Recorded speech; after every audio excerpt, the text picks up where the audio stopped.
Good evening, everybody. I'm Pierre Roberge. I'm the daily trader. It is March 24th, and we are going to take a look at Palantir stock. I'm not a financial advisor. I just do this for fun.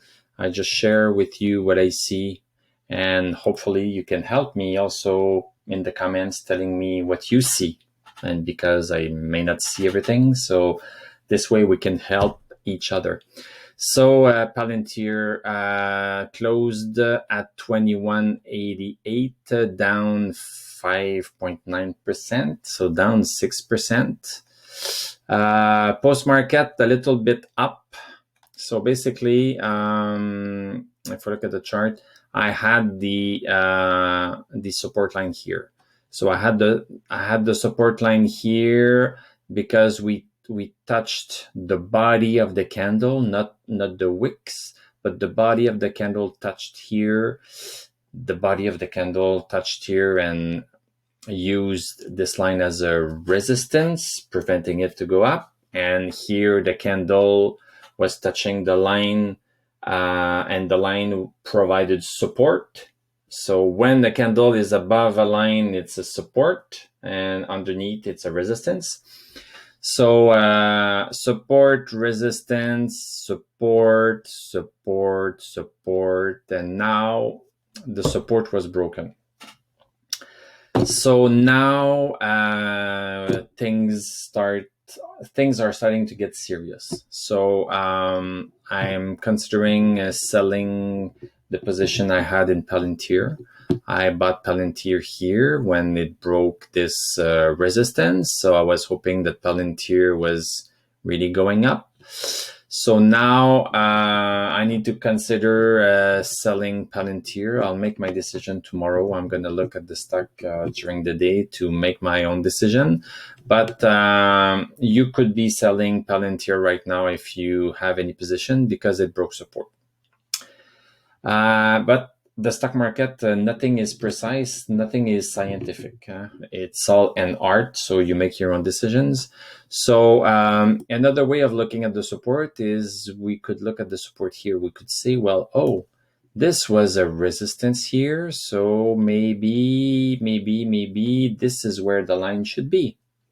And if we draw the line here, then we say, oh, it touched the support. The support is still in play. So this is where things start to get muddy. Support and resistance are really more zones. It's not really a line. It's not always a line. It's a line most of the time, as we have seen. I drew the line and the stock really touched that line several times. But supports and resistance can also be seen as rectangles. I don't know if I can do a rectangle here. I've never done it. I don't want to waste too much time looking at this while you are waiting for me. But basically, I'm willing to maybe give a little bit of leeway to Palantir. It's not, sometimes the stock will break a support and go a little bit down and then go back up. So if we are too precise with our support and say, oh, the support, boom, I sell, we sometimes get out early, which is what we want, but we sometimes get out early and the stock reverses. So that's why I'm ambivalent. Well, I am personally willing to give Palantir the benefit of the doubt here. So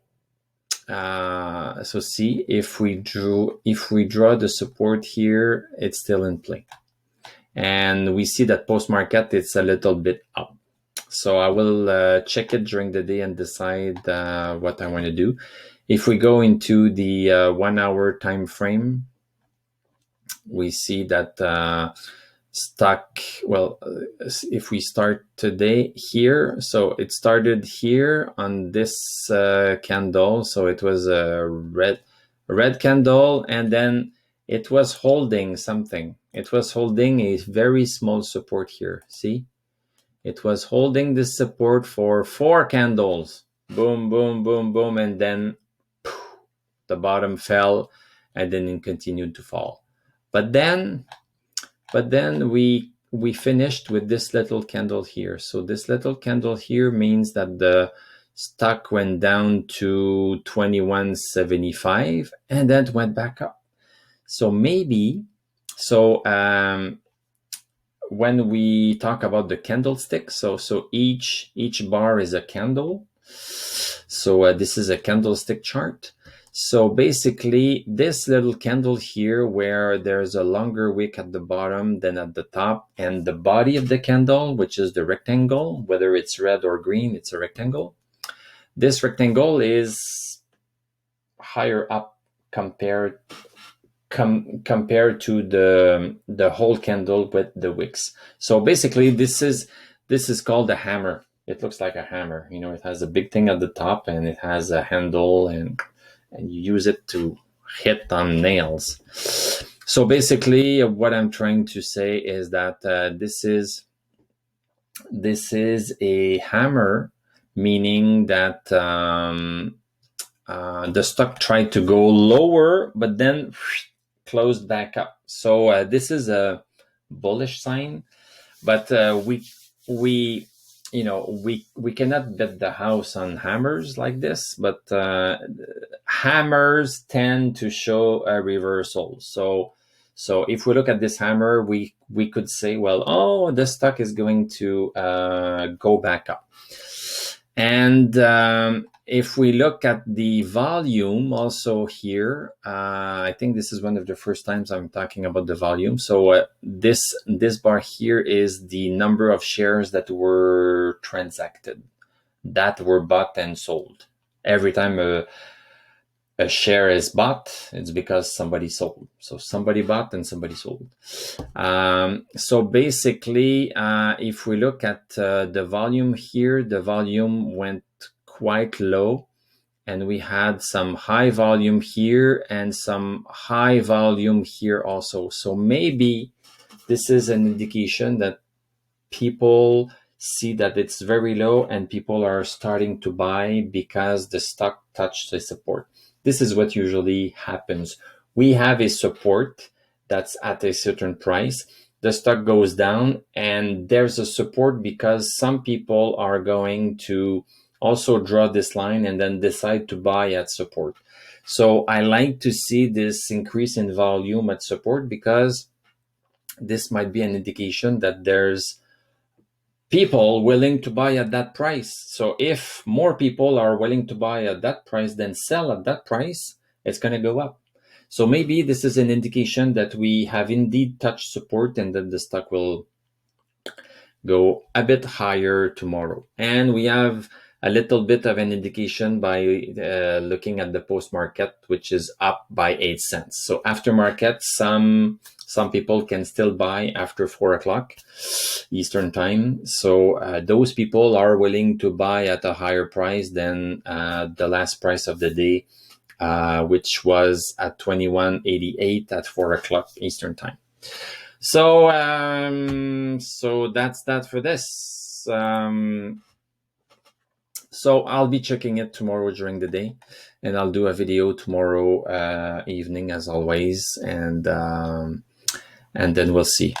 Let's just look at the indicators. Indicators are very, very bearish. So the stochastic is at 23. The MACD has just reversed. So the blue line is under the orange line. I see this by looking in this region here. Just right here, I see that the blue line is at minus 122 and the orange line is at minus 1.11. So basically, the blue line is under the orange line. So this is bearish. And the DMI is showing us also a bearish sign, even more bearish because the red line is above the green line. But as I mentioned before, the DMI, we should not listen to it when the black line is under 20. So the black line, if you look here, the black line on the DMI is at 17. So we should not be looking at the DMI because the DMI is only worth something when the stock is moving a little bit, and now the stock has been stabilizing for a long time. So not looking super good, but let's just be hopeful that tomorrow the stock will bounce. If not, if we have a second day even further down, then it's going to be a sign that we need to sell. Of course, when a stock breaks a resistance, we sometimes see the stock do this and then bounce back up for a bigger downturn. So this is what might be happening. So depending on your level of tolerance to risk, you might sell as soon as it breaks down the support. So you could sell right now, and I could not blame you. You can wait, like I'm gonna do, maybe by adjusting your support line like I did, just to give it a little bit of a leeway, because placing support lines is not a science. So you could do that and wait until it breaks this new way of positioning the support line. You could wait until a clean break under this new line, or you could wait a second day to see that the stock really stayed under the support. These are all valid strategies that you can look on YouTube. You will find all those strategies. I'm telling you all of them right now here. So sell right now, wait until it breaks this new support, wait until it breaks a second day in a row this new support. That's another way of doing it. Wait until you see a comeback up and a confirmation of that resistance, of that support becoming resistance now, and then the stock going further down. So these are all possibilities, and I'm not here to tell you what to do. I don't want to do that. You have some other people on YouTube that are doing that, and that's fine. I don't want to do that. So basically, I'm telling you everything I know, and letting you make your own decision based on how risky you want to be. If you have a lot invested, you might want to be less risky with how the stock is behaving. And if you sell, we can always buy later. It's not like we sell and we cannot buy for 1 month. Nothing says that. So if we sell, we can let things settle and wait until things go back up. And when it goes back up, we are going to see it. If we check the stock every day, we are going to see it go back up eventually. So don't see this as an end all be all decision. We can go back up. We can sell, and 1 minute later we can buy again. I don't recommend that, but I'm just telling you this because we can buy again. So that's it for me for today. So thank you for watching. Please subscribe. It's really important for me if you subscribe, because it's going to make those videos be seen by more people. And if they like it, they will push on the like button. And if they want to comment, they will comment as you do. Tell me what you are thinking about Palantir, as I am doing, as I am telling you every day what I think of Palantir. With that said, I wish you a great evening. We are going to be talking tomorrow late afternoon, and I will tell you à la prochaine.